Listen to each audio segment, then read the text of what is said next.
Welcome to Soccercast We Like It, the Man United direction, and today's Sunday. Our group global fan chat is on Sunday, where we have the UK and the US group all together. Joining us today from UK is Vim, the analyst. Welcome to the show. Guys, how you all doing? We are great. Also, the smiley one, we have Kay representing the UK as well. What's happening? Good. And from the American side, we have Houston Red Army, now Denver Red Army, Louis. He does the midweek show, and now he's joined the weekend show and the controversial one from America, Houston Red Army. Fems, welcome to the show, guys. What's up, guys? Yeah, no. Good. Right, it was been a very challenging week. United bid. United fans are all excited that we had bids coming in. The deadline was 10 p.m. UK's Friday. So, Louis, bid-wise, are you satisfied with the people who bid? Are you satisfied with the people who haven't bid yet? Where are you on this? I think this last week has been a clear indication of how little the fan base has to do with it. It's those that will bid. They will probably receive some more bids, and there's nothing we can do about it. So, I mean, fingers crossed we get the best possible option, but it's very difficult right now to say who that is. Right. Let me go to the other part of the world. Let me get Vim in. Vim, what do you think of the bid so far? Are you satisfied? Well, you happy? You liking it? Or you loving well, I mean, it? it's good to see the Qatari bid. They want to buy it debt-free, which is always a positive. They've got a lot of cash to burn. They've got a lot of money they need to spend. And I don't mind if they spend it at Old Trafford. I don't agree with some of the human rights stuff and the LGBTQ stuff and all their Labour camps, as we saw in the World Cup. But, if we want to become a powerhouse again, we're going to need a huge amount of cash coming in. We want a brand new stadium because Old Trafford is, becoming a rusty bucket. And we need facilities. We need updating. We need a lot of things updating. And that requires a lot of cash. And if we want to start challenging Man City, we need a blank checkbook for players. So we can go and buy the best players we want and stockpile if we need to. Okay. Thank you. So, yeah. Right. Let me go to Kay. Kay, how are you enjoying the bids? Are you liking it? You want more bids, or are you happy with what we've seen so far? Bids are healthy. It's competition. You see what people are offering, what's good, what's not good. Obviously, each bid's going to be controversial in whatever way. So it's almost like damage limitation. What's going to appease most fans and what's going to be best for the club, but there's going to be conflict wherever. Our fan base is always divided anyway. So no matter what, you're not going to please everyone. But yeah, we want someone who's going to take us forward and invest in the club. Obviously, it looks like Jim Ratcliffe's one's going to be majority, so I've got a feeling that's majority and Glaze is still staying. Whereas the Qatari one, I think, will be they just come in and clear everything and sports wash, as they say. And we've not had a Saudi bid, so that's interesting. I don't know if Saudi have just been put off, but I expect more bids to come. I think I posted in the group. There's a bid from some American group as well, so I reckon we'll get another 2 or 3. Okay. Like 5 or 6 in total. So yeah. Right. Let's go to Bems. Bems, what do you think so far? Are you happy with the bids? Or you want more bids? Where's your stand? Well, first I'm going to say this. This exciting times for United fans. Who would have thought that we ever been in this position that we're talking about this club being so? We've been dreaming of this for years, man. So that alone in itself is good. It's a good thing to say. As far as the bids that have come in, I mean, I like the bids that came in. Each owner has his own plan. The Qataris got their plan. Jim Ratcliffe has his own plan. I heard there's 2 or 3 more bids that have actually come in since then. So as far as the Qatari bid, I like that because it's cash. That's just injection of cash into the club. It's going to be debt free. And in this day and age, if you want to compete with the likes of City, Newcastle, you need those type of ownerships that will just inject just cash. They don't want to take money out of the club, just cash. Jim Ratcliffe, has pros and cons too. I mean, so at the end of the day, what I want is an owner that's gonna inject cash into the club to rebuild the stadium, rebuild the facilities, spend money on the playing squad, Carrington, all that sort. And I just I would love to stay away from owners that would take money from the club to finance debt. So that's just my opinion. But and again, like I said, it's exciting times. We'll have new owners very, very soon. Good. Right. As it stands, with the bids in and all that, like Ben said and what you guys said, every person who's bid has said this is their plan. Fun enough, Jim Ratcliffe's a United fan. Mr. El Tamini is also a United fan. So you have two United fans so far who bid, one from Qatar, one from England. Jim Ratcliffe is a Manchester boy, kind of. So does that make the cases better in any way, Louis? It's, I mean, from a PR standpoint, I mean, yeah, we have been so down as a fan base for so long because we believe that our ownership, didn't care one way or the other.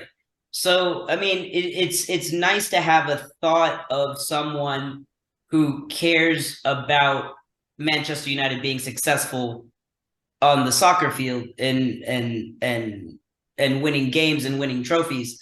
You know, that's what it's what we want to see. Now, it's very easy for someone with a lot of money to be like, oh yeah, of course I'm a Manchester United fan. Yeah, you know, go Reds, and then buy the club and then do what they want. And you know, and have a complete 180 and focus on the marketing and focus on taking dividends out of the club. So it's so difficult to, you know, to look at these, you know, a Qatari bid that has so many controversies with the country of Qatar and the government backing it, the Jim Ratcliffe bid, who, you know, he's had his deal of shady business and allegedly is also a Chelsea fan. Apparently, he told someone at some point. So I mean, it's really, really difficult to kind of discern. Now, if they're genuine in their bids and they say we want to bring this club back to its former glory and they stick with that, that's fantastic. But I mean, as a fan base, we're really rolling the dice. You know. Right. Okay. Benz. Being a United fan, does it help their cases that they both support United? I mean, you know, what's your take? Oh, definitely it does. It does help their case. So that alone means that they want United to be restored back to former glories. So that's a positive in itself. It's just each one has a different plan or slightly different plan financially on how they're going to do it. So at the end of the day, we're going to be stuck with whoever, because at the end of the day, we really don't really have a say, really. The Glazers are going to sell to whoever they want to sell to. Obviously going to sell to the highest bidder. Right. So the fact that both of them are United fans is a big plus. That's much better than the Glazers were everywhere. Yeah. So I mean, and I believe that they're both United fans. So it's just at the end of the day, it comes to who's got the I'm going to say this. It comes to who has the deeper pockets, who has the deepest pockets. The person that's got the deepest pockets will be the one that will be able to take United to former glories faster. Well, we'll be able to compete more and be able to spend more. In my opinion, it's all about deep pockets at this point in time. Right. Simple as. Thanks, Ben. Vim, being that Jabba Alpha Tani is a United fan, Jim Ratcliffe is a United fan, does it help their cases? Yeah, I think you've got to be a supporter of the club because you know you want the club to get back to where we used to be, which is a powerhouse and winning everything. So yeah, being a supporter definitely. Yeah, there's question marks over both of them because you've seen the chap fronting Qatar in a Newcastle top, and you've seen Jim Ratcliffe obviously wanting to buy Chelsea and buying Nice. So you wonder, is he a real Man United fan? Although he's born locally, I don't know. And you got to look at their motivations. What is their motivation to buy the club? Jim Ratcliffe, he's a billionaire. I don't think he's in the top 10 list of British billionaires, but I don't think he'll be buying it all cash. He'll be going to, I think is it Goldman Sachs or JP Morgan? Both JP Morgan and Goldman Sachs, both. Yeah, so he'll be going to them to raise the cash. So there will be some debt loaded onto the club. And if we're asking prices around $4 billion, $5 billion, that's a lot of debt that's going to be loaded. So how does it make it different to where we are now? Right. We've been operating for the past 20 years with a lot of debt loaded onto the club. Right. Whereas the Qataris is a cash buyout. Right. So there's pros and cons for both. I don't know. We have to see how it pans out. Right. Joe, welcome to the show, representing Houston Red Army, the soul man, the guy who was bashing workers. You could now see him live. I was only speaking truth. I wasn't necessarily bashing. I'm sure he would agree also. Right. We'll come back to you. We'll come to the day.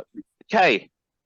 Yeah. Being a United fan, El Tahani and Radcliffe, being United fans, is it helping their cases compared to others who, I don't know, other bidders who aren't United fans? The Glazers they've never been a United fan. They're businessmen. Simple. Yeah. I don't think it makes a difference. Obviously, the fans will be a bit more aligned, but like we've got an affinity. But look at Abramovich. He didn't support Chelsea before he bought them. He was meant to buy Tottenham. Then he turned Chelsea into his hobby, and he loved that club. So I think as long as you. But the Glazers they never loved the club. Yeah, well, that's what I'm saying. They bought it to make money and siphon money, didn't they? Whereas Abramovich was like, well, to be fair, his was sports washing. Abramovich was siphoning money. No, but his is going to be the same as the Saudis. His money was made a very shady way. Yeah, exactly. That's his history. But it's the same thing. If the Qataris get ours, it's going to be the same thing. But they're going to invest in the club. So fans are quite hypocritical because they don't care as long as they spend money in the club. Yeah. No one's going to say, where did you get that money from? Exactly. No Chelsea fans were questioning where Abramovich got his money from. Exactly. They just enjoyed the time. So I enjoyed it. They did. Yeah. And they loved it. As a fan, it's good, but yeah, it's got its own moral stance where it's, are we going to be moral with it? Which in football, wherever there's money, there's corruption. So Jim Ratcliffe's net worth is the same as what Abramovich's is now, which is $6 billion. Right. So, and what's the net worth of the Qataris? The QIS Foundation together. QIA, how much are they? The limit does not exist. 400 billion. 400 billion. 400 billion. Yeah, 300 to 400 billion. So dwarfs just said Jim Ratcliffe's. No, it's 13 billion. Jim Ratcliffe's worth 13 billion. Yeah, I did see 13 billion on Sky Sports. 13. 13, yeah. Is that dollars or pounds, though? Let me go to Joe. Joe, as being the two bids in so far that we all know about are both United fans, does that help their cases? No, I don't really care if they're United fans. To be honest, Joe, like, cutthroat. I don't know what Jim Ratcliffe how he has made his money, and I don't know how this particular individual or family in Qatar has made their money. I'm more concerned of how they make their money. Do they look at a situation, and how do they approach a business situation? Because this is a business, right? This, like, the whole fans thing is to just deflect from, all these fans that are going to be like, oh yeah, we're riding with them. No. I need to see what you do business wise, right? Because this is a business. I need to know if you're able to flip companies, or you need to know if you're able to employ the right people. Like, how do you apply it? It's not just about spending money. We've spent money, but we had shit people at the helm. Yeah. Delegate. We've spent money, and we've renewed contracts. The people that were making those decisions are the ones that were just pissing the bed. Like, we need competent human beings to be at those positions. So I don't know what Jim Ratcliffe did prior. I don't know how he made his money. I don't know how. He's a chemical engineer, I think. Yeah, by profession. His business is chemicals, so they're saying his motivation is to greenwash. So one is sports washing, Qatar, and this one is greenwashing. Because the chemical industry is quite harsh. It does a lot of damage to the country. Oh God! What do you mean no way. chemical industry? Like I need to know exactly. He Are you creates, talking about like he he makes produces plastics? chemicals. So Ineos produces chemicals for pretty much the whole world. Right. Wow. And they can be very harsh chemicals. And obviously, when you produce chemicals, you have toxic byproducts which go into the environment. So he needs to clean up his image. His greenwash. Whoa. No, slow it down. If he needs to clean up his image, if he needs to clean up his image, we need to clean up our image too. Because this was made by chemicals. The headset you got on is made by chemicals. Our fucking jerseys are made with chemicals. That doesn't make it good. Right. It doesn't make it good. So, we still live in this world, right? We still live in this okay. reality. All right. It's a philosophical debate for another time, I think. Okay, yeah, I get that. So that's why, like, just you guys the idea here that too. he So was, there's pros and cons for each. Yeah, there are pros and cons. So we'll see if as long as I'm more looking at their managerial right. like features than just. Does anyone think an American bid is still to come? Is anyone expecting an American bid? I don't see it coming. Allegedly, it's already been made. That has already come in. It's already been made. Yeah. I put it in the group already. Yeah. American group of bidded who? Yeah. Oh, I can't remember the Yeah, name. I think Kate put it in the group. Yeah. Someone like Edwards or something like that. They know the Glazers. It's like Elliot or something, right? Elliot, yeah, and they know the Glazers. Oh God. They know the nah, bro. No, we're not going. We're not doing that. No, we're not doing that. No, Right. and this isn't just an anti-American thing. This is anybody that's any way, shape, or form remotely connected to the Glazers are not allowed to be in any way, shape, or form involved in the future of Manchester United Football Club. I would not be surprised if both Jim Ratcliffe and the Qataris had some kind of interaction with the Glazers at some point in time. Big Boy's going to be big. No, Big Boy's the Glazers oversee a large, organization just the same as these guys do. They all fucking know each other. They all know. I get it. Yeah, they do. They all know each other. They all do business with each other. There has been I guarantee there's been interaction between all of these groups at some point in time. So to say that you need an ownership with no attachment or no connection whatsoever to the Glazers, you're looking for rainbows, man. I already said before we even got sold, don't be surprised if the Glazers still have share in this club. Will be like silence, like an IPO. Like they're not just gonna let go of this club and walk away from all the money. I think so. I have a feeling they're gonna. They don't need to no longer make money off the club. They just don't need to have managerial authority over decisions that are made at the club. That's all I need. Like their decision making has been poor. They have spent money. Sometimes they spent money at the wrong time. They spent money for the wrong reasons, but that's a managerial thing, right? But Joe, what was their intentions when they bought the club? They weren't trying to make Man United successful. That wasn't their intention. They were trying to, I thought it felt like, I thought that the way they did it, just come through.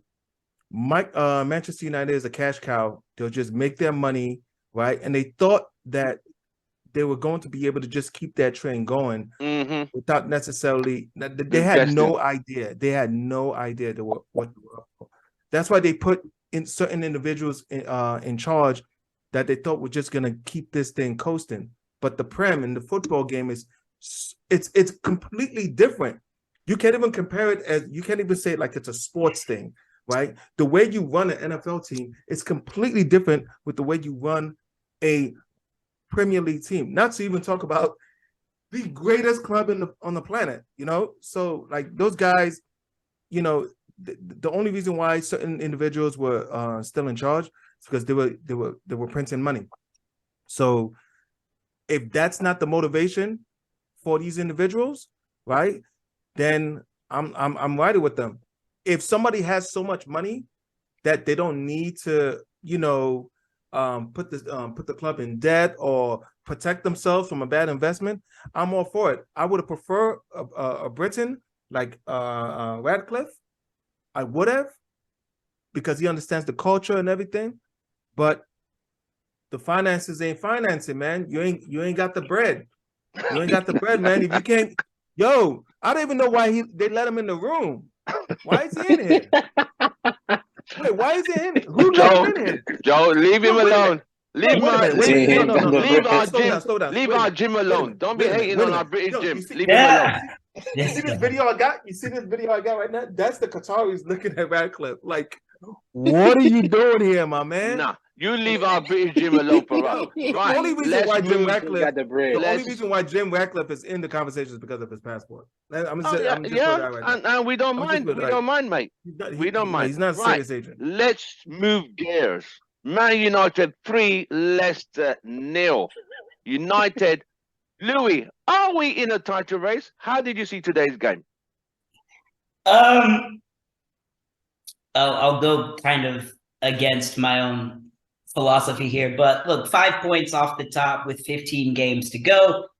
You're in a title race. You're in a title race. However, the odds are still against us. But look, I'm extremely happy with the result today, especially because of the way we started the game. We started the game extremely shaky. I thought certain players didn't perform well overall. I think the scoreline flattered us a little bit. You know what I mean? When we were up by 1-0, I was thinking to myself, there's no way we deserve to be up 1-0. And then we were up 2-0, and I was like, what is going on? And Leicester completely, they crashed. They crashed very, very hard because they were sweating us for long periods of time throughout the game. But again, that is a reflection of what we keep saying, right? Schedule, fatigue, injuries, suspensions. Ten Hag is obviously, built the culture, and he's put in the work, and the players have responded in an immensely positive way. So good win, needed win, very, very good win for us. All right. Let me bring in Bems, 3-0 today. How did you see that game? Oh man, that was first half wasn't that good, honestly. Like we conceded so many chances. It was I mean, I think at some point we could have been easily down 2-3-0. Yes. If it wasn't for De Gea. De Gea Yes. again, the amount of stick he gets from fans that he needs to be sold, he's past his prime, this and that, he can't distribute. The guy saves us week in, week out with his ridiculous. Even Graham Souness made a statement saying De Gea doesn't have a right to make that save. There was a save he made. Yeah, with his foot. Yeah, it's like he doesn't have a right to. That's to come from Graham Souness, the guy that gives us a lot of stick. He's praising De Gea like that. That's a lot. De Gea was very crucial. So if it wasn't for him, we would have been down, and the game's a totally different game. Completely. But then we score a goal, Bruno to Rashford. Rashford, man, that guy is he's on a different planet, man. He's probably not human right now. He's changed whoever he is. He's a different person. That guy's scoring. He's scoring for fun. The dude is. I'm loving Rashford right now, man. I have to hands up, give it to him. He's tremendous this season. And second half, Ten Hag makes the changes. He brings in Sancho at 10. Bruno still stays at on the right wing. Takes Rashford on the left wing, and then Weghorst at 9. And then we just start carving them open because we couldn't really keep the ball from the midfield going into the final third in the first half. But man, when Sancho came in, that playing the number 10 position, he was magnificent, man. His one touch and move thing, boom, boom, boom. I mean, Sancho coming in was the reason why we scored 2 more goals. And then Rashford scores again. It was a good finish. Ten Hag is a genius of a manager without a CDM today. And then we're able to rest Varane. I mean, really, really sweet performance. And then taking, it's just that you got to give Ten Hag so much credit. We're playing 3 games a week. Leicester City rested a whole 1 week before they played us. Yep. We just play. It's ridiculous. This team is, and then so big ups to the team. But when it comes to the title race, I'm gonna say this, fans, we ain't in no title race, man. There's no title race. There's no title race. We are just taking a game at a time. Technically, points wise, we are. But the top 2 teams, we're gonna have to lose points, drop and lose games for us to come back in. So that's the suspicion. The superstition. That's what that is. Yeah. Right. Let me bring in. Right, thank you, Ben. Let me bring in Vim. Vim, how did you see today's game? I mean, that start was a bit jittery. Yeah, the first half was awful. And I've seen us start like that before. We just let the energy of the other team basically press us back, hold us back. You know, they were pressing high. Leeds did the same thing to us. And we don't get a handle on the game. And I don't know if it's missing with our midfield trio or if it's something else. But they were very close to scoring. And they should have probably been 2-0 up. And then we always seem to regroup in the second half. Ten Hag probably gives them a good telling off.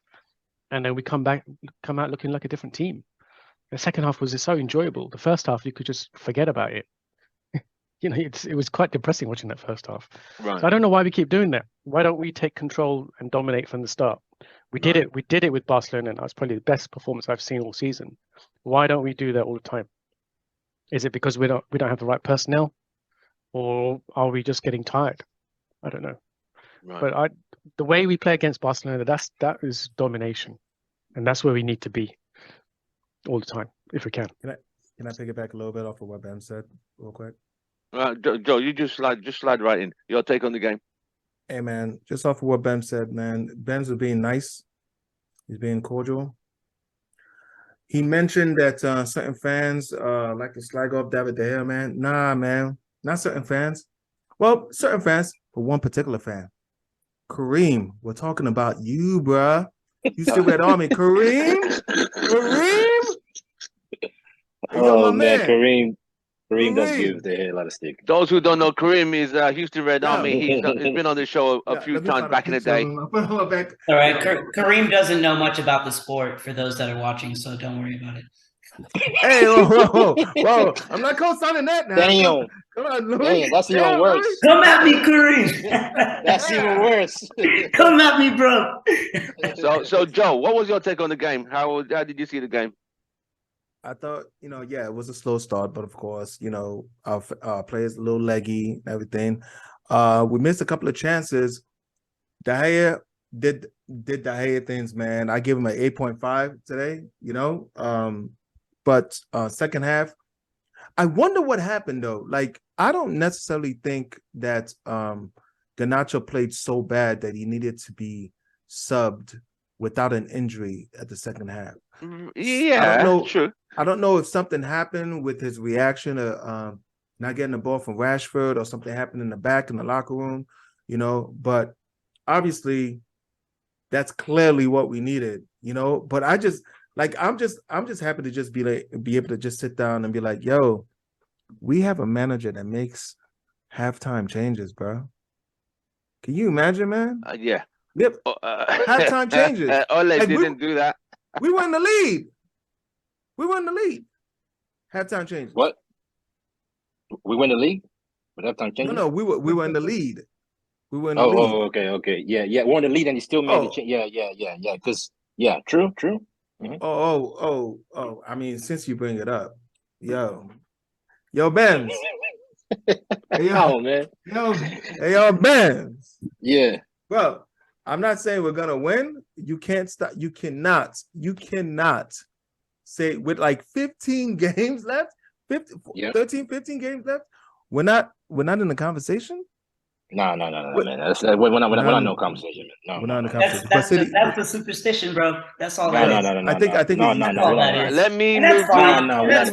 Let me go to Kay. Kay, how did you see the game today? I would like to hear what Kay has to say about that. Yeah, it's a game of 2 hours. We didn't start well. They controlled the game. They pressed us high. We scored against the run of play. Obviously, David De Gea kept us in the game. If it wasn't for him, we probably lose today or draw at best. Yes. Yeah, he steps up and he does what he can always be counted on to do some of that. I think we've took it for granted as fans that he'll make saves that he has, like they were saying, he has no right to do. So we think it's normal for him. But a lot of keepers are not doing that. So I think he's got way more positives than he's got negatives. So he gets too much slander. Like I've said before, as United fans, we always have a scapegoat in this team. At the moment, it was De Gea at the start of the season. He's not good enough with his feet. Did this, that, the other. But we're playing well. We're winning a lot of games. So just if it's not broke, don't fix it. So that's on De Gea. But yeah, you're not going to play well every game. Against Leicester, we did well. We weathered the storm. When you haven't got Casemiro in there or an Eriksen in there, I think you're going to struggle. There's no one in that team that's going to control the tempo of the game. Like Fred can't do that. Sabitzer can't do that. McTominay can't do that. Bruno can't do that. So it was always going to be like that. Casemiro, Eriksen, they can slow the tempo of the game down, speed it up, and they've got that in their locker. So I wasn't shocked at that. Garnacho going off. I've said it before. Garnacho's good, but he's got to learn his game, and he's better off being an impact sub for me. Going forward, brilliant, but holding the shape for the team and defensively, he doesn't do enough. So that's why I think he was taken off today. Right. He's effective when he's got the ball and he's going forward, but off the ball, he doesn't really win tackles. And the thing with Garnacho, when he dribbles past the man and beats the man, it's great. But if he loses the ball and he's having one of those games where he's just losing the ball, and I've said it before, he's quite greedy. So in a game like that, everything was against us. We went 1-0 up. I think Ten Hag knew if he kept Garnacho, Garnacho's just gonna go two attacking all the time, and all it takes is one counter attack. They slipped the ball into, is it Iheanacho? Oh, Barnes. Right, he should have scored. And obviously, with having Lindelof there with Martinez, the spine's changed slightly. So I think it was damage limitation, and we look like a better team when Sancho came on. And Sancho giving goals. He knows the thing with Sancho and Garnacho. He knows when to do the right things. Obviously, being a senior player, and he's less predictive. Garnacho's quite predictable. He's always going to go at you. He rarely ever keeps it simple, and right. So I think that was it. But yeah, Rashford as always steps up. There's times where the shots he was taking, he just blasts the life out of it. But you can see now he's got the composure. He's making the right shots, going down low into the corners. So he's worked on his game, and he's all credit to him. Bruno, I said it in the group. Ten Hag has unlocked something. Playing in wide right, I think that's his best position. Because in the middle, it's too congested. He tries to make passes that are way harder in the middle. When he's wider, he's got more freedom. And it has shown. It has shown because he's able to. Yeah, it does. It does. Even though, it does. It's like when we see Rashford playing off the left, he plays better. But I think now you've seen Bruno on the right. It's his best position. And it's crazy too because just a throwback. It seemed like Ole saw that too, but he wasn't able to make it work. Right. Because Ole is not a tactical guy. So Kay, are United in a title race? Yeah, 15 games. You can lose. Remember Arsenal last season? They lost. Was it the last 10 games? They lost 7. They've got that in their locker. City, you're not looking at. If it was City of old, I'd be like, we've got a chance. But City don't look the same. All this financial fair play. The Cancelo fallout. I think there's still more to come out in the summer after the season's done. There's going to be more skeletons coming out. So I think we're well in the race, and we're on the right. Oh, okay, you think we're in the race? Yeah, 100%. We haven't got a squad that's brilliant for it, but we're in the race. With what Ten Hag's doing, he's overachieving massively with this squad. So yeah. So okay, for us to be in the race, literally, City will have to lose a couple more games, and Arsenal will have to lose a couple more games, and we have to keep winning with the amount of games we still have to play. I don't think City are playing Arsenal very soon at the end. Yeah, you guys keep saying that. Yeah, you keep saying that. Yeah, but the thing is that it's a possibility. We're not saying we're guaranteed winners. We're saying we're in a position where we could fight happening, bro. And that's fine. And that's fine to feel that way, but just to say that it's not possible, not possible. That doesn't make any sense. Possible. Of course, it makes sense to me. We're gonna just do this straight. It's a straight answer. Louis, title race or not? Yes. Kay. Yeah, I've said yeah. Joe. Bruh. Yes. Vim. You have to open your mind Thank you. to possibilities. Open it. Don't close it. Tim, you gonna ask me the same question? I was going to ask Huh? Ben's a quick question. Vin came with the Being inside the Confucius. race. It's a yes or no. We ain't no race. We ain't no race. All Ben, right. Ask your question. Ben, I'm going to ask Yeah. you a question. Were you Yeah. expecting Everton to beat Arsenal? Well, Yes okay, or no? let's be Yes honest. or no? Yes or no? No, I wasn't expecting Were that to you be Arsenal. expecting Arsenal to draw with Brentford? I was expecting, yes, I was expecting that, yes. Were you expecting Nottingham Forest to draw with Man City? Hell no. Nah, don't even play No. yourself, bro. Just No, let no, Everton- This season, remember, the World Cup happened. I said it before. Yeah. The tiredness, the fatigue, it's going to make it an unpredictable season. There's going to be more drop of points. Kay has been saying this. He has been saying this. No. Kay has been saying that, but I will say this, right? We've lost Van der Beek, we've lost Eriksson, we don't have Martial. And we're still We have, producing. But we're still and we're producing. still producing. So imagine we had them. If we had those players not out for the whole season, at least let's say if those players I just called were here for a good 70% of the season, right? Especially Martial, I would have said, you know what, we have a better chance on being talked about in that title race. I don't think we're in no title race right now. We have too many games. Bems, who's the most informed striker post World Cup in the whole of Europe? Striker. Whole of the world. Rashford is a winger. So. Oh, fuck Centre off forward. with your stupid. Inside forward. with Who is these the most semantics. informed centre With the forward in the whole of semantics. Europe? I'll give it up to Rashford. Rashford is the Rashford most is the one. forward in the world right now. Yes, Who is the best? Who is the things. best CDM in the It's Premier another League one. at the moment? We're nearly done. Man, it's Cassie, man. And Brazilian who genius. Who's the best keeper in the league at the moment? who's the best keeper in the league? David Best shot fucking De stopper. Gea. And who's the best centre back pairing in the Premier League? Come on, man. You guys just, Come on, you just edging me. it's not fact hard. based, mate. Don't deny it, man. Come on. You know in your head. Just let it happen, Nah, Ben. K, Just let it K, happen. Ben. Because you Just don't let want it to happen, you don't have Nah. the heartbreak. You don't have But- the heartbreak. My heart has been trampled upon so much these past few years. I can't afford that anymore. Ben's It's still too thinking. much.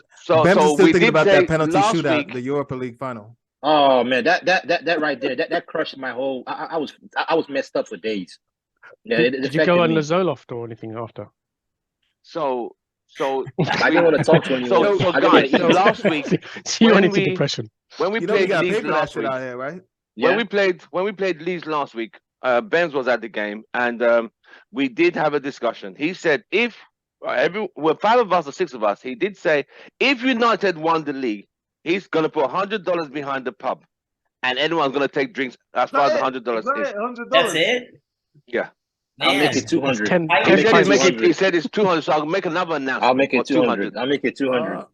Hey, But if what they- about for us in the UK? He will send. He will have to Can send you a, put a 200 gift behind our card. bar as well? Hey, I will say, guys, I can't help the ones in the UK, but if United win the league, I'll send $100 to Chelsea at our bar for you guys to enjoy without me. Chelsea our bar. No, Chelsea is the name of the host. The host. Yeah, Oh. Yeah, she's the host. Yeah, Oh, the yeah. Harbour Club. Is that the hotel? Mm-mm. No. The hostess or the bartender. Her name's Chelsea.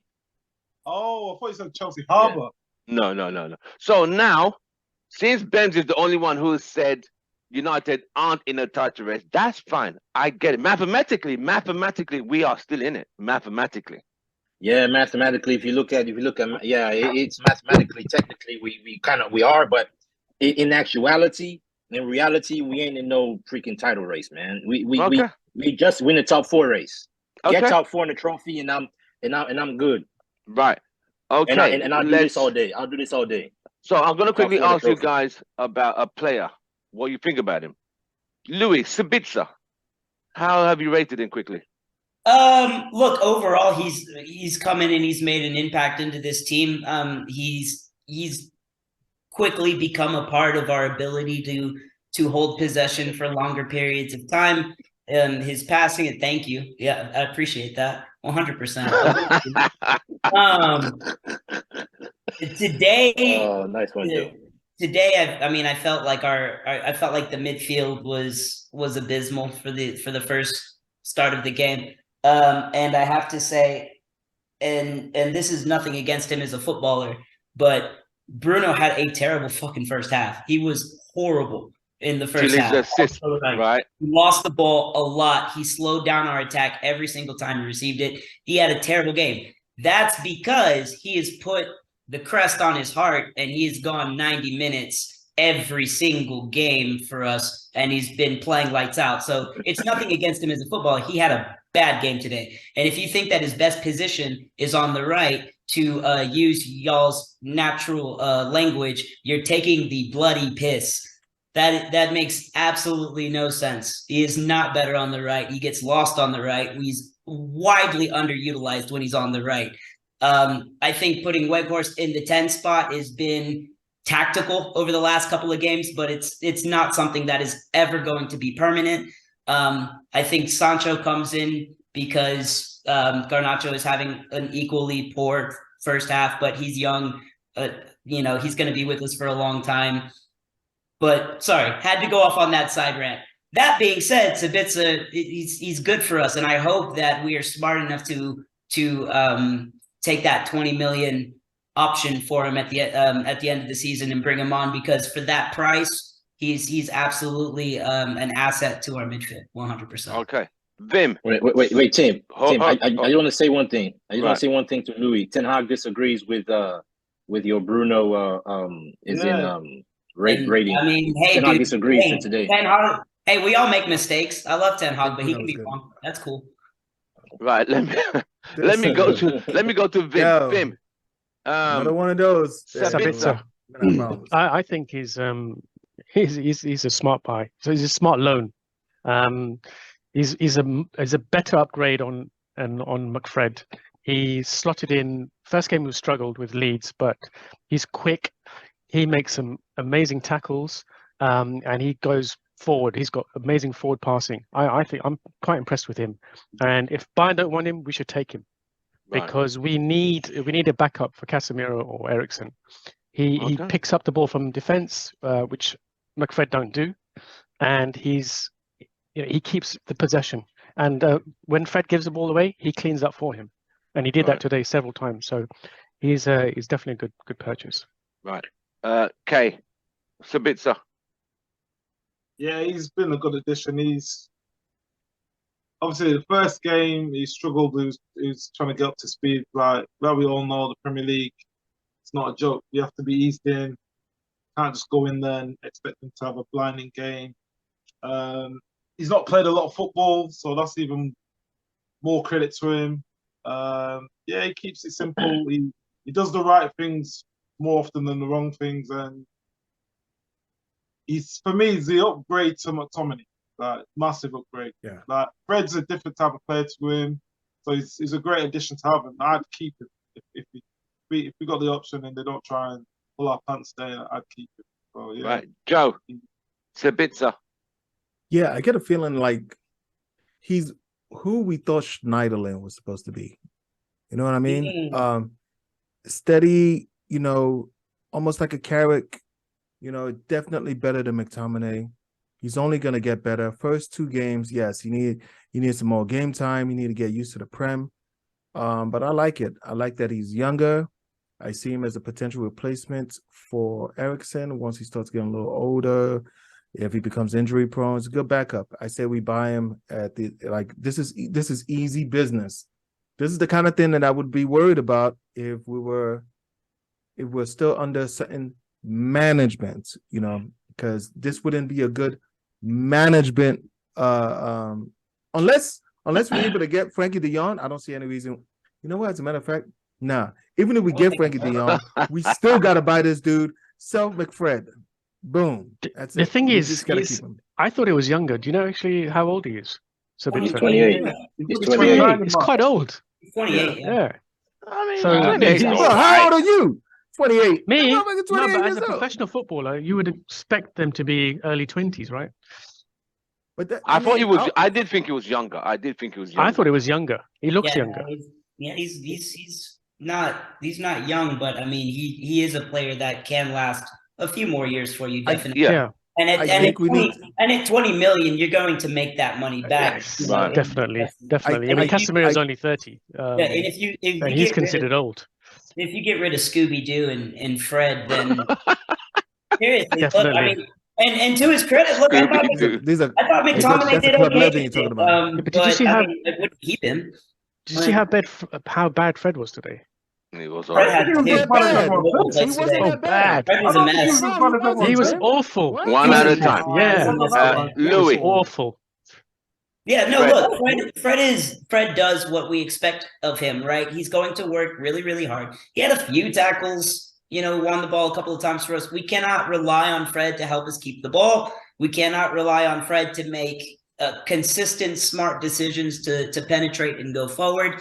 And he makes 1 out of every 40 shots that he takes from outside of the box. So, he's a workhorse. He's an absolute workhorse. And at times he makes crucial defensive plays for us. But long term, he's 30 years old, man. Give him his final game, sub him off at 60 so he gets his standing ovation. We'll all clap for him, we'll all smile for him, and then we can sell him to Flamenco for 5 million. Go into retirement and God bless and have a good time. But long term, man, we're here to win trophies, and McFred it doesn't do it, man. Right. Okay, Fred today. I thought he did all right. I think what happens with a lot of footballers, they get labelled with a name, like McFred. A lot of people can't disconnect that. So whenever Fred gives away a ball, no footballer's gonna keep the ball all the time when they're trying to do. Can they keep it sometimes? aggressive. If he could keep it sometimes, that would be nice. He I'm had, asking him to keep it all the time. I'm asking you to keep it sometimes. I think he had the most touches out of all our forward players, and he won most of his tackles, and he made some key. If you look at go on Statman Dave's Twitter, you'll see he by stats he had a good game. Sometimes I think in the eye test we think that he's awful, but he's not as bad as we think. And you got to remember, putting Fred in with Sabitzer and Bruno, I don't expect him to be playing great. If he was there with a Casemiro or an Ericsson, because you got to remember he was playing. Fred's better higher up the pitch when he's pressing. When you play a little bit deeper, that's not his game. So he's almost having to overthink, and things don't become natural. But I think he had a good game, and people are saying he's not good enough. But I think he's a good squad player. Okay, Thank you, different. Joe. Fred today. I think Fred did all right, man. There were certain parts of the game. I get it. There were certain situations in the game where yes, Fred was Fredding, but overall, I think he was a menace in the midfield. He broke up a lot of plays. You got to understand why certain individuals are there. I know I give Weghorst a lot of crap, but he apparently is not there to score goals. He apparently is to distract motherfuckers while Rashford and everybody else score goals. Okay, so I expect a little bit more from my strikers. But with Fred, right, you got to manage your expectations of what he's there to do. Yeah. Is what he's actually doing, right? If Erik ten Hag has told him, hey, I just need you to be a menace to their progression of the ball. Just be a what do you call that? A honey badger. Just go out there, just fuck shit up. Chaos agent. Destroyer. Yeah, just that's all you got to do, right? So that they never really feel settled in their play, in their progression, and I think he did that well today. I don't think he lost the ball as much. I don't think there was one that I believe maybe led to a really good chance, but I don't think today was one of those games where it was blatantly clear that he was a liability at the team. So I'll give him some props for that. I'm even willing to give him 6.5, 7 today with the assist. Slightly above average. Great job, Fred. I mean, Vim, what was your take on Fred today? First half, I think it was pretty bad. I Thank you. remember there was a triangle of passing. I think Sabitzer was there as well, and they were doing lovely passing. And as soon as it goes to Fred, he just has to just put it along its way, put it in front of the into a player. circle. He just needs to put it in front of his player, his feet. He gives it straight to Leicester. Leicester then Several attack, times. and David De Gea makes a save. It happened again, and it happened again. First half, it's like he doesn't have composure. He needs to warm up. You know, you need to. What insights a honey badger? You got to give him some honey or something. You know, Fred needs something to warm him up, and we don't have that luxury. He needs to be kicking and firing from minute 1, not from minute 45. Yeah, and that's what I noticed in the first half. He was kept on giving the ball away, and we know he does that. But then he gets into an attack mode and he breaks it up, and he does that well. Fine, we can utilize him for that. But if he's going to be a liability and stop and break up our play and stop the passing and stop our rhythm, then that's a problem. And I know why Ten Hag is playing him, because he's a workhorse and he breaks stuff up, but he's spoiling. And he doesn't our have a rhythm. choice. He doesn't have a choice. choice. Somebody No. else. Until we get an upgrade on him, we play him, I guess. Let me bring in Bems Fred today. Yeah, okay. I'll talk about. You also skipped me on the Sabitzer thing. Sabitzer, sorry. Yeah. But Sabitzer, I think. Ben's over here taking notes. I gotta be able to talk about Sabitzer. I think Sabitzer is coming in. He's done a job. The first game he was rusty. He wasn't up to the speed of the game. Just like what Kay said. But I think he's getting better as he plays more games. I don't think we've seen the best of him yet. I think when he plays beside Casemiro, let him play beside Casemiro, and then you see how well he's gonna play even better. But so far he's been good. He's that person that he's been the pass before the assist to score the goal. He's like either the pass before the assist pass or the pass before the assist before the, you know what I'm saying? He's always been involved in the like the scoring opportunity. So he's been good. I'll give him a 6.5, 7 out of 10 so far. And yeah, we need to pay that 20 million and get him in the team. He should be part of the squad next season. As far as Fred, I kind of agree with what Kay said. And Joe, to an extent, you have to manage your expectations of Fred. Fred didn't really have a good first half, really, in the position he was playing. We all know Fred is not a DM. If you put him in that position that he's going to lose the ball, Fred is always going to lose the ball in that position, playing low deeper. He's better further up front. Like he's better doing what he does in the attacking phase. He got an assist today. He was a menace. He breaks up play. For what he brings to the team, I think you just gotta. Fred is not doing bad. He didn't have a bad game. I won't say he had a bad game, because he was all around the pitch. It's just that he wasn't playing in his best position in the first half. Second half was a lot better. But yeah, obviously you would want to recruit better talents in the summer. But as far as a squad player, he's definitely a good squad player. Okay. Just to add on, Tim, what Bems was saying, you got to remember, he played with Sabitzer today. They've not played together in that position, so they've got no chemistry. So expecting them to hit it, like one of my good friends, he plays football. He played like championship level. He said when you play midfield, you're only as good as the person next to you. Your partnership in the midfield, and you got to remember, Fred's very one-footed. He's left-footed, so if he's not got the ball if he's got the ball on his right foot and he's being pressured, he's gonna give the ball away. I expect that from him. Like we were saying, like playing him deep is not. You're setting him up to fail. It's like when we put Rashford up front. It's not his best position, so you can't expect him to do brilliant up there. But like we say, he's doing a job for the team. And when I coach my kids when I do football, I always say to them, if you're not having a good game, affect the game. And that's what Fred does. He affects the game. Yeah. I'll say this. Look, basically, Fred is better in the high press, playing in the forward half of the pitch, not in our half. Yeah. Yes. It's where you play him that really matters.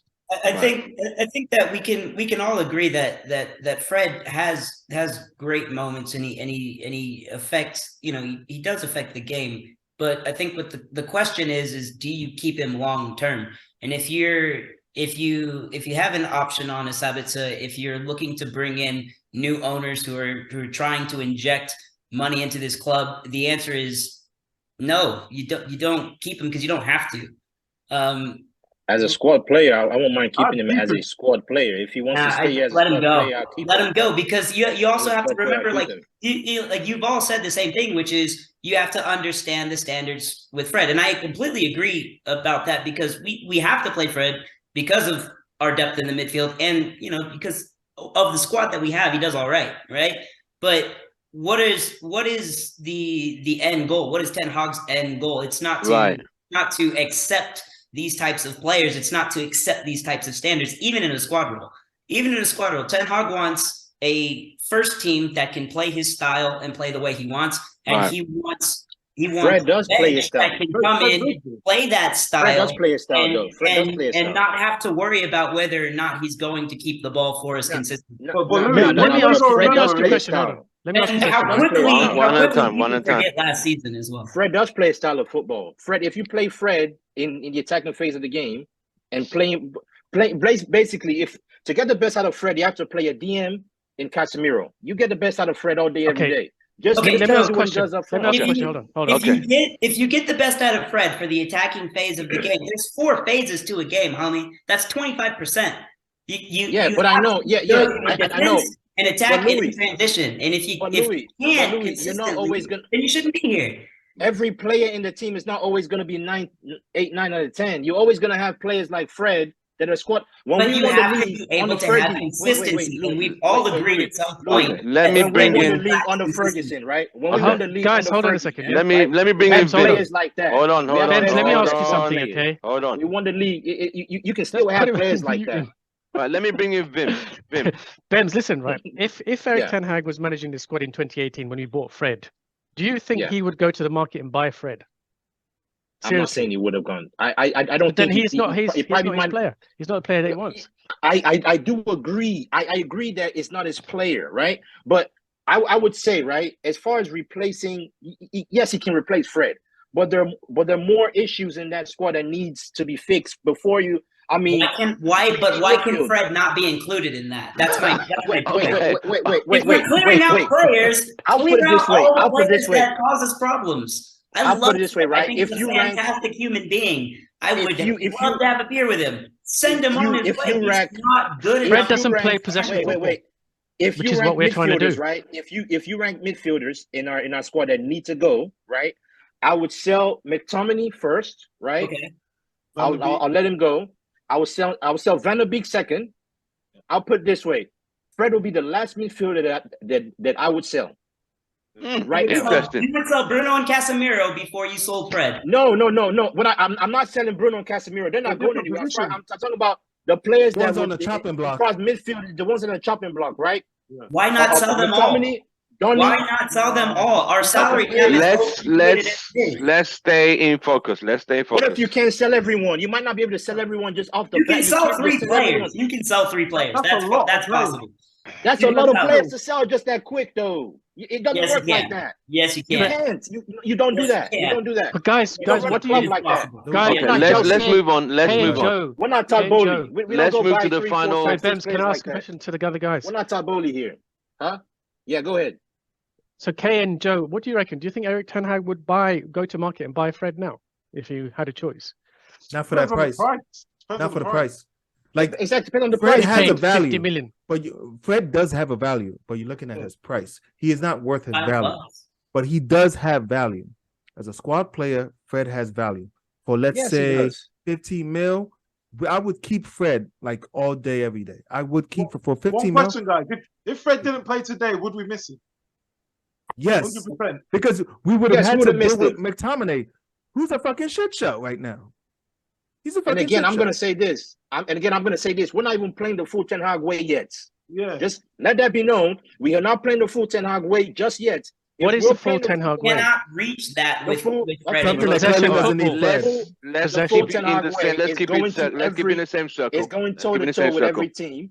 Playing 70% ball possession, playing in the opponent's half. Basically, a Ten Hag way is a mixture between Pep in club football. Simple as that. That's Okay. Ten Hag way. We're not playing that. It's possession football, and Fred can't play. Yeah, possession based. Yeah, but Fred can't keep the ball. Fred struggles with possession football. Yeah, it breaks down Fred struggles at with times. possession, Bruno. But Fred will win the ball for you in the opponent's After he's lost You it. cannot After he's keep lost it, it. and you Oh, cannot because play he's the style. overcompensating. You're not playing him in the He's DM overcompensating. position. Let me say one thing, guys. Okay. Much. Right, guys, one at a time. Like- One at a time. Yeah. Okay, I'm gonna quickly. say, do you know what is with Fred? Because he does the stuff that isn't pretty, we take it for granted. It's like when you had like a Fletcher or a Sunji Park. He does the dirty stuff that no one else really wants to do. And we give credit. We give credit to people like Bruno. I just remember certain Houston Red Army friends of mine calling for Fred's head 6 months ago. But this season, that's all. This season, do you know what it is? You gotta forget. I mean, I call for his head too. You gotta forget the Fred on the Ollie. That's what people are doing. A lot of people are remembering Fred with McTominay, and it's like, oh, Fred, he's rubbish, and he's not rubbish. Look, I'm not arguing that he hasn't had a better season. I'm arguing that he is getting older. Okay.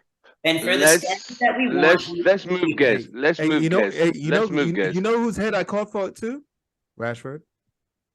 I call for Rashford too. Just because we all said let's move on. To go, then you're a liar, because we all said that. Most of us said let's that. move on, please. Let's move on. Right, Ken, welcome to the show. You joined us on the third lap. We've already talked about the bid and today's game. We're moving into the Barcelona game on Thursday. Winner takes it on Thursday. Winner takes it all. It's a do or die. There's no goal difference. There's no 2 points away. No, it's winner takes all. I'm going to start with Joe. Are United going through on Thursday? I don't know. I don't know. I really no. This is football. This is football, and they are still those dudes. Yeah, they are still Spanish. Barcelona, right? They're our boogeyman, man, with these Spanish clubs, and you have to consider how teams react under adversity. This team is going to have a chip on their shoulder, knowing that they don't have particular key players in their squad. So they know they got to be up for it. They know.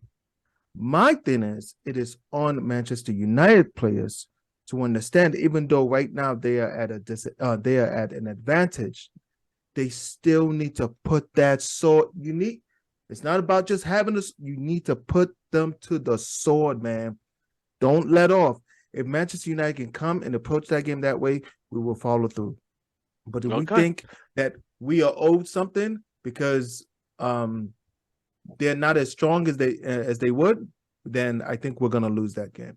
All right, let me bring in Kenneth. Kenneth, welcome back. Thank you very much for joining us today, mate.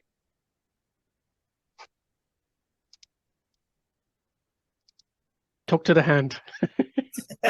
Sorry, I'm juggling two balls. Right. Kenneth, quickly, tomorrow on Thursday, are United going through? Yeah, it's not plain sailing, is it? Football's a funny game. It's a funny old game. So we just need to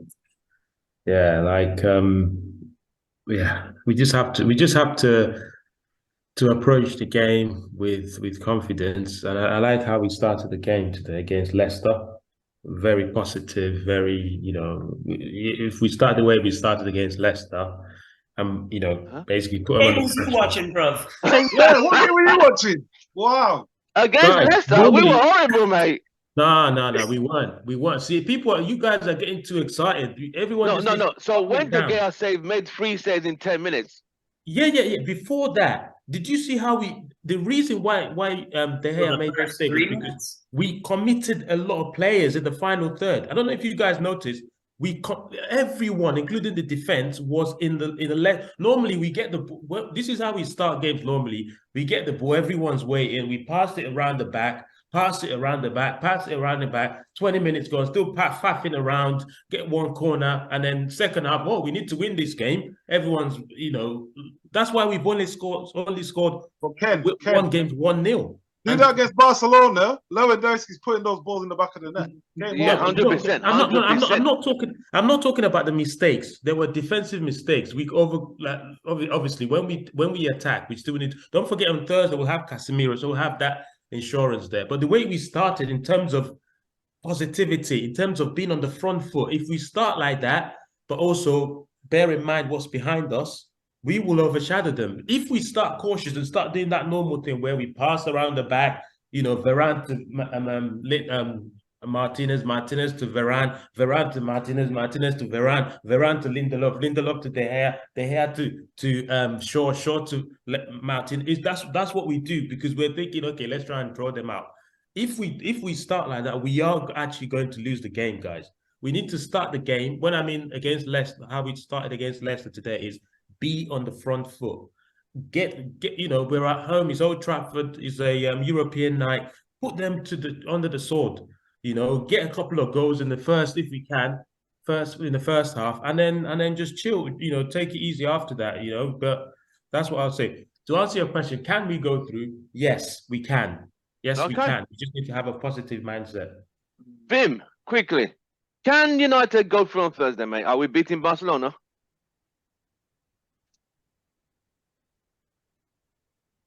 Vim? Oh, sorry, did you say me? Okay. Yes. Yeah. Are we going through on Thursday? Oh gosh, I mean, the thing is, we played so well last week. I would have preferred that we had won that leg. I think we're gonna, we're really under the cosh this week because we've got the final on Sunday, which is our first chance of winning silver in a long time, and having a good chance of winning it. So we've got to prioritize. What is it? Is it going to be Europa League and probably the toughest team that we're going to encounter during this competition? Or do we go all in on the final? I'm probably thinking the latter. So, I mean, what do? We have to just play our best squads for both games and hope no one gets injured for Sunday. It's a tough one, man. It's a tough week. I think it's doable, but, are we going to play on the same energy that we played with last week? Probably the best performance of the season. Can we emulate that? I don't know. If we can, we've got a good chance of winning. But I know Barcelona are going to be desperate to beat us at Old Trafford. Right.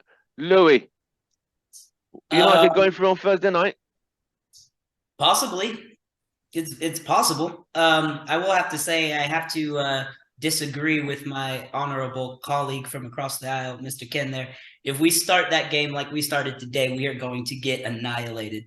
We're going to get completely run through. Now, if we start that game the way we started against Barcelona, there's potential there. I think you have to play as much on the front foot as you possibly can. I think you have to take the ball in towards their half and get shots off early. But there is no scoring goals early and then coasting for that game. That game is going to be 90 minutes where you're going to be battling the entire time. And if you get a goal, if you get 2 goals, fantastic.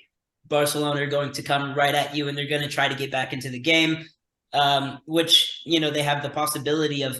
You have some key players out for Barcelona, which is fantastic. You have Gavi out, you have Pedri out. If Dembele is out, that only bodes well for us. If Fati is still out, that bodes well for us.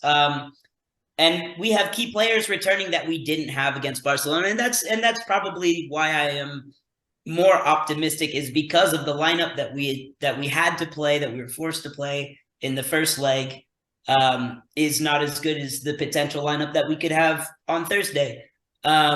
Obviously, fatigue sets in, and these things you have to be mindful of. The cup final, you have to be extremely mindful of. But I am confident there. Okay. Hey, real quick, Bems. Ken, we'll switch right next to right over to Bems.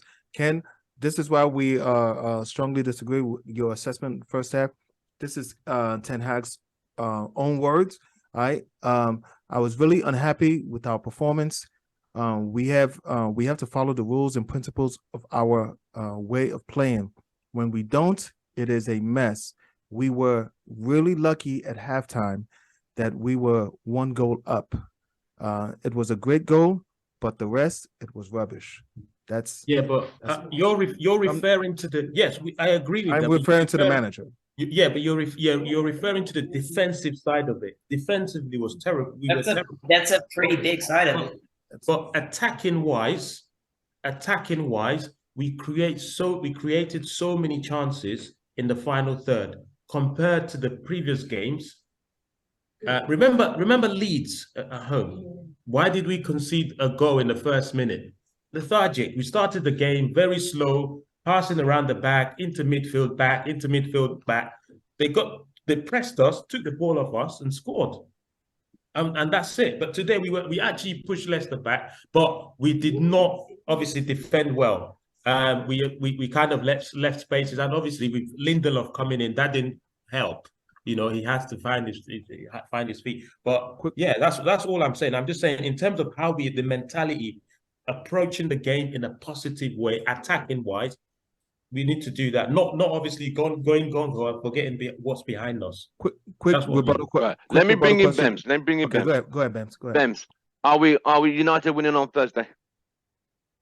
A win is not a guarantee on Thursday.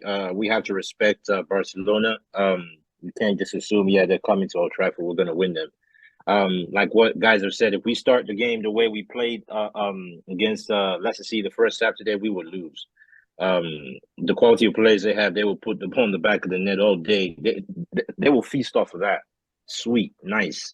But another thing too is that we didn't have our center back pairing that we would prefer, Varane and Martinez. So that had something to do with it. We didn't have Casemiro. So we didn't have a couple players play today that would be crucial for that game. Right. But still, regardless, even if those crucial players still do come into the game, we have to start just like what Kenneth just said. We have to start the game with the right mentality, positively. We can't be starting the game the way we started against Leeds the first that first game. We were terrible starting off the game that way. And we have to respect Barcelona. This is a good team that's playing good football on the Xavi. So we have to I would say 100%, man. We can't give Lewandowski a sniff because that guy, the quality he has, give him a sniff and he'll score. So it's not done and dusted. We got to go there and do a job, and we got to do it right. We can't afford any mistakes. Right, Joe. Who hasn't answered the Barcelona question? Kay. I haven't. Yeah. For me, it's going to be a battle of nerves. I don't think it's going to be as gung-ho as everyone expects. European football, there's no, what's it called, away goals. I think it's going to be a bit of a chess. And I just hope the crowd get the United players up for it early. And another thing, they need to get the final at the head. Like, not trying to get injured, not forget the final. Right. I beat think Barca, game. And then worry about the Carabao Cup afterwards. So, but I expect us to play well. It'll be tight. I think we'll win. I think this team's got the mentality and they've got a fight that I think at home is going to work to our favour. So I think we'll win by one goal, 1-0 or a 2-1. Okay, who hasn't done Barcelona? But what do you think Erik ten Hag is thinking though? Because this week is probably the toughest week for the whole season. Career. Yeah. What do you think he's thinking? The fact that he's... Yeah, sorry. No, go ahead, Kay. Go ahead. The fact that most games we've played, he's always played his best team. I think he's just thinking, like, if he really wanted to focus on the League Cup, you'd see a weaker team in the Barcelona game. But he's trying to instill a mentality of win every game. And I think you can't think, if it was a Champions League final, then maybe. But this is a Europa League. We have got no right that we're going to go all the way through, but it puts the confidence in, and it puts down a marker. So if you beat Barcelona, the confidence that's going to give us going through to Friday and Sunday, and it's winning. It's contagious, isn't it? So you can't be thinking, They've only got 2 days Then rest. They've only got Friday and Saturday to rest. That's true. Well, that's why it's rotating. That's why it's rotating. And That's why sometimes it's it's rotating, not. yeah. Sometimes it's not good to have a full week off. It can backfire on you. Sometimes it's good. And you got to remember, That's he's been true. taking That's players true. off as well. He's been taking That's players true. off the last few games. I have a feeling this Remember- game might not end in 90 minutes. I feel it might go to extra time. I think.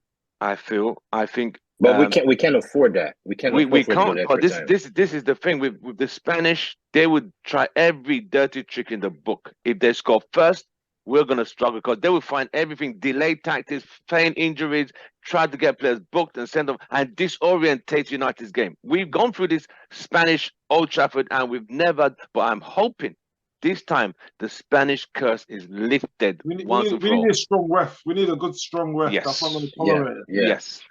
I would say, Ten Hag said it. He said we need to come together. We need the fans. He made a statement. Man. Yeah, we need fans and 12 man to come in and let's go beat Barcelona together. It's not gonna be easy. No, it's not. It's not gonna be easy. I will tell you that it won't. It won't be easy. But I would say if we can beat Barcelona in 90 minutes and go and beat Newcastle and win that trophy on Sunday, for me this week Sunday by Sunday it will tell me a lot more about Ten Hag in this team. Let me just put it that way. Right. Yeah, because so far we've been winning games. Yeah, it's Premier League games, right? These are the moments where it really matters. The beating Barcelona to go through into the latter stages of the Europa League, right? And also and then winning that cup final. It's huge. It's a huge week. Question time. Any questions? I just want to comment on what Ben was saying there in terms of we can't really judge Ten Hag based on the results this week. We can't because, I understand what Ben is saying, but at the same time, it's also his first season. So, I mean, losing to Barcelona and losing to Newcastle will be a disaster. Yes, I understand that. But I think, if we go out to Barcelona, we beat Newcastle, it's still fine for me. I think that's still all right. Right. As long as it looks like we're actually going to challenge for the league. If I we win a can league get title. top four, I win a fight. I win a title race. 100%. Everyone said we are. Ben said we're not. Okay, we're not going to go back there again. Come on, Ken. So 100%. out of 7 of us here, 6 of us said we're in a title race. Ben says we're not. But finish off. No, Tim. No, we have to go back there. Right? No. We won't. We won't. We have moved on. Of our fan base. I'm sure the fans will love to hear. I'm sure the fans will like it. Right. Okay. Ken, finish off. And any questions? Then we round up. Yeah. So if I had to pick one to win, I would say Carabao Cup. This week. Not obviously not in the grand scheme of things. We are where we are. If we can get a trophy right now, this week if we have to win one game and lose one, I would say beating Newcastle, because if we beat Barcelona and lose to Newcastle, we haven't won anything. We could do an only get to semi-final and get thrashed. That's very true. I would do the same. Yeah, You're very correct. We have to. Sunday's more important, but with the Scottish lad coming on, the Scottish lad actually plays well when the team's playing well. When the team's playing very well, not to start the game, but he's someone that can come in. Against Barcelona, when, to protect something, he can come in and he can do a job. But I understand he won't start. We got some big start. We got Casemiro coming back. It's looking good. It's looking good for us, I have to say. You didn't know the Scottish lad? Okay. Any more questions? Anyone got a question? Should we?